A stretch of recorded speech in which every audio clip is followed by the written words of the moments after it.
বাংলাদেশের রাজনীতিতে আবারও ঝড় উঠেছে। আন্তর্জাতিক অপরাধ ট্রাইব্যুনালের চিফ প্রসিকিউটর পদ থেকে অ্যাডভোকেট তাজুল ইসলামকে সরিয়ে দেওয়ার খবর ঘিরে দেশ জুড়ে আলোচনা সমালোচনা। এই খবর সামনে আসার পর থেকে সামাজিক যোগাযোগ মাধ্যম উত্তপ্ত। অনেকে বলছেন এটা শুধু একটি প্রশাসনিক পরিবর্তন নয়, এটা জুলাই গণহত্যার বিচার, শাপলা চত্বরের গণহত্যা থেকে শুরু করে স্বৈরাচারের আমলে হাজারো গুম খুন এবং হত্যাকাণ্ডের বিচার প্রক্রিয়া নিয়ে ভবিষ্যতে বড় দুশ্চিন্তা।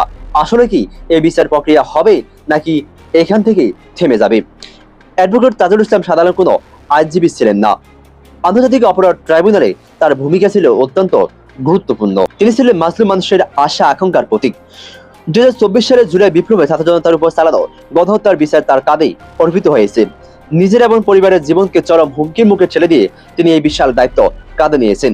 কোনো ভয়ভীতি বা রক্তচক্ষুর পরোয়া না করে তিনি শেখ হাসিনা এবং তার দোষরদের বিচারের কাঠগড়ায় দাঁড় করিয়েছেন। কিন্তু এখন প্রশ্ন হলো, হঠাৎ করে কেন তাজুল ইসলামকে সরিয়ে দেওয়া হচ্ছে?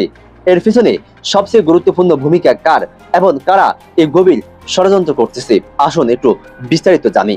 অ্যাডভোকেট তাজুল ইসলামকে সরানোর কার পিছনে সবচেয়ে বড় যে কারণটি লুকিয়ে আছে সেটি হচ্ছে গুমের মামলা।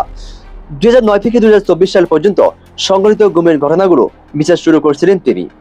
অ্যাডভোকেট তাজুল ইসলামের অসীম সাহসিকতার কারণে বাংলাদেশের ইতিহাসে প্রথমবারের মতো শীর্ষ সেনা কর্মকর্তাদের গুমের দায়ে বিচারের মুখোমুখি করা হয়েছিল।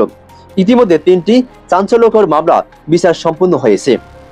এই প্রভাবশালী চক্রটি কি অ্যাডভোকেট তাজুল ইসলামের পেছনে গভীর ষড়যন্ত্র করতেছে তাকে সরিয়ে দেওয়ার জন্য?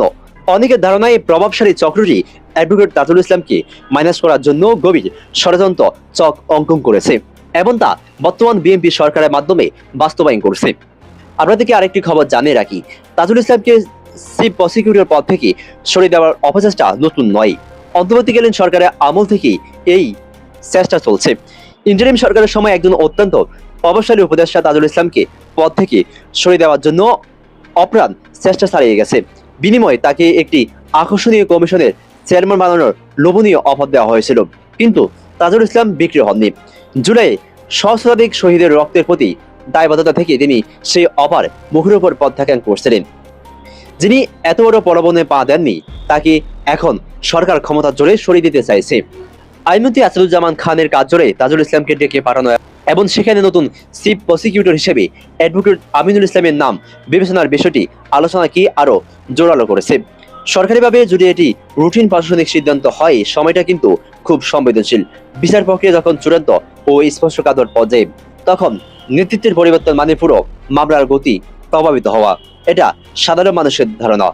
বর্তমানে একটি প্রভাবশালী চক্র, একটি প্রভাবশালী গোষ্ঠী বিচার প্রক্রিয়াকে দুর্বল করতে চাইছে। বাস্তবতা হলো জন আস্থা খুবই গুরুত্বপূর্ণ। আন্তর্জাতিক অপরাধ ট্রাইব্যুনাল আগেও বিতর্ক মুখী করেছে। এখন যদি মাঝপথেই চিফ প্রসিকিউটর বদলে যায়, আন্তর্জাতিক মহলে প্রশ্ন উঠতে পারে, বিচার কি নিরপেক্ষভাবে এগোচ্ছে নাকি রাজনৈতিক প্রভাব কাজ করছে? বাংলাদেশের রাজনৈতিক ইতিহাসে আমরা দেখেছি ক্ষমতার পালা বদলের সাথে সাথে বিচার বা তদন্তের গতি বদলে গেছে। এই অভিজ্ঞতা থেকে সাধারণ মানুষ শঙ্কিত হয়। তারা ভাবছে এই পরিবর্তন কি বিচারকে দীর্ঘায়িত করবে? আসামি পক্ষ কি এতে সুবিধা পাবে? সবচেয়ে বড় কথা, যারা ভুক্তভোগী পরিবার, যাদের প্রিয়জন গুম হয়েছে বা সহিংসতার শিকার হয়েছে, তাদের জন্য বিচার শুধু কি আইনি বিষয়, এটি মানসিক মুক্তি। যদি তারা মনে করে বিচার প্রক্রিয়া রাজনৈতিকভাবে প্রভাবিত হচ্ছে, তাহলে রাষ্ট্রের প্রতি তাদের আস্থা কমে যাবে। এখানে সরকারের জন্য সবচেয়ে গুরুত্বপূর্ণ কাজ হলো স্বচ্ছতা নিশ্চিত করা।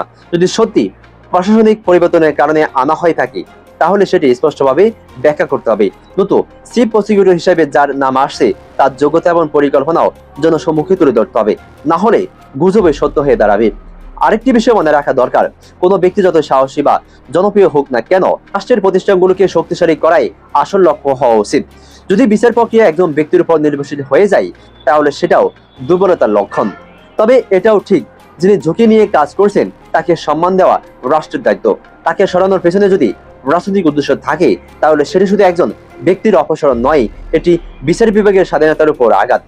সবশেষের কথা হলো, এই ইস্যু এখন শুধু তাজুল ইসলামের বনাম সরকার নয়, এটি ন্যায় বিচার বনাম সন্দেহের লড়াই। সরকার যদি চাই জনগণ তাদের উপর আস্থা রাখে, তাহলে সিদ্ধান্তের ব্যাখ্যা দিতে হবে। আর বিরোধী পক্ষের দায়িত্ব আছে প্রমাণ ছাড়া অতিরঞ্জিত অভিযোগ না ছড়ানো। বাংলাদেশ এখন এক সংবেদনশীল সময় পার করছে। বিচার প্রক্রিয়ার স্বচ্ছতা ও নিরপেক্ষতা নিশ্চিত করা না গেলে গণতন্ত্র দুর্বল হবে। আর যদি স্বচ্ছভাবে সবকিছু পরিচালিত হয়, তাহলে এই বিতর্ক এক সময় থেমে যাবে। দর্শক, আপনি কি মনে করেন? আপনি অ্যাডভোকেট তাজুল ইসলামকে সরানোর প্রস্তাবটি আপনি কিভাবে দেখছেন জানান কমেন্টের ঘরে আপনার মূল্যবান মন্তব্য এবং এই চ্যানেলে নতুন হয়ে থাকলে সাবস্ক্রাইব করে আমাদের সাথে থাকুন। ধন্যবাদ।